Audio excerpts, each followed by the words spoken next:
Hello gamers! Welcome to Gamesource, the ultimate gaming channel for Filipino. I am JC I'm Neil. and we want to welcome you to the first episode of Sulit Ba. Ano nga ba itong Sulit Ba, Neil? Sulit Ba is a brand new series where we talk about the latest games to be released and i-evaluate namin ito kung sulit nga bang bilhin siya based on a number of criteria like yung story, graphics, gameplay at saka atmosphere. For this episode, sulit nga ba ang Watch Dogs Legion?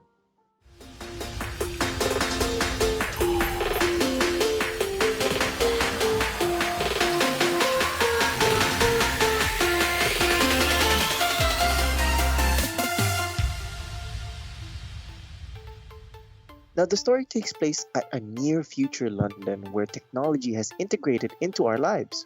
The game's story focuses on the effort of the London branch of DedSec in combating an authoritarian regime that has taken control of the United Kingdom by a PMC group known as Albion, led by Nigel Cass, a sadistic leader. Heavily involved pa din dito yung CTOS provided by Bloom that assisted the DedSec in manipulating and controlling any devices that is connected on the system. DedSec recruits allies from across the city in order to liberate the city as a resistance force. Each character in the game will have their own background and skill set to provide a more dynamic influence to the game's narrative as the story progresses. Actually, ang very interesting sa akin dito is how close the timeline is compared to our present day. Kita mo pa rin na hindi pa masyadong cyberpunk-ish or futuristic ang dating, pero it's obvious na ang laki na ng development ng technology and how it has affected our lives. And what really captivates me is that this setting is not far from the reality that may actually be our future. Tama, hindi siya OA and very realistic din yung pagkakaportray nila ng future. Malay mo, we will have our very own CTOS na rin. Now for the gameplay. You play as the citizens of London, each with their unique skills, quirks, and traits. This changes the way you would approach the missions and stories. From guns blazing to stealth to techie, malawak talaga yung customization ng playstyle mo sa Watch Dogs Legion. I think interesting ang approach nito kasi mas nakakapitalize yung idea na DedSec is somehow a movement which involves a whole group of people fighting for one cause. Hindi lang siya isang person, kumbaga. Pero it would still be interesting to see if we can play some of those old characters from the previous Watch Dogs series. Kasi it's possible na may mas connection ka to those characters compared to playing multiple people na hindi mo naman kilala yung background masyado. Tama, Neil. I think it will also be better if they have established well the connection of the previous characters. Maybe a side quest or as a playable character. Cool din siguro if you can unlock them here. Malay mo, yun ang Easter egg dito. Para naman matuwa yung mga long-time fans ng series, di ba? Oo. Also, the gameplay is a combination of an action RPG stealth and tech in an open world environment where you can tackle any quest using different scenarios. Pwedeng aggressive yung approach kung saan sugod agad and kill everyone. Pwedeng stealth approach of killing. Pwede ring pure hacking and tech. Combination of all of them or kahit anong trip mo. The user interface is also clean and easy to interact with.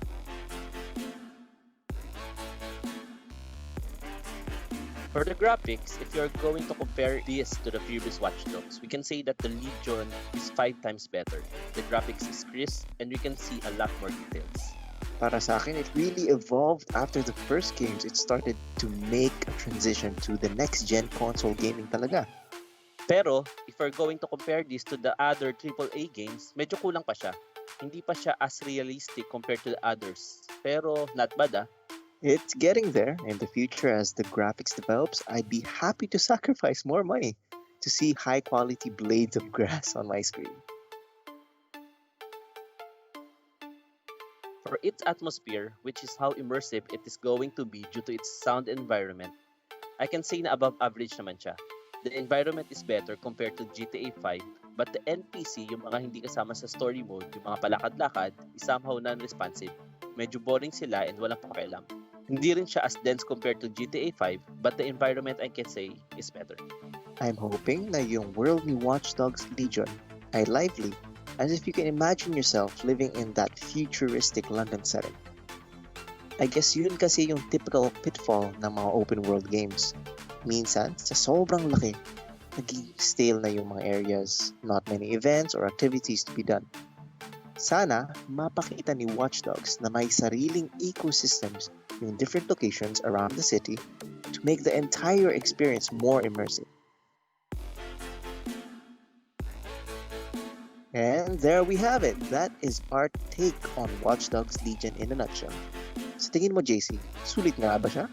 If you are an avid fan of the Watch Dogs series, I think you should buy this kasi kitang-kita naman natin ang improvement in the most aspect of the game. But if you are just starting to play this series, para sa akin, Watch Dogs Legion ay hindi sulit for its current price of 2,200 pesos. Better to wait for the sale, which is I think would happen in a few months. I agree. Although nakikita ko yung great potential ni Watch Dogs and na-appreciate ko yung mga bagong elements na dinagdag nila, I was hoping to see if meron ba siyang wow factor. Ang pinaka-interesting sa akin ay yung fact na wala kang isang main character, but I don't know if that's enough to make me rush to the store to buy it. I'd probably wait for the sale as well. Agree ako dun sa wow factor. The game is above average and every aspect of the game is above average naman. Pero if you compare it to the other games, kulang pa siya. The story is good but not as good as The Last of Us 1. The action is good but not as great compared to the Division 2. The stealth is nice but not as good as Hitman.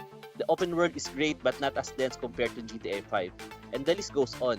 So our advice is to wait for the sale because of the price is not worth the hype. Unless you are a fan and nalaro mo yung Watch Dogs 2 or 1, then this is a good sequel.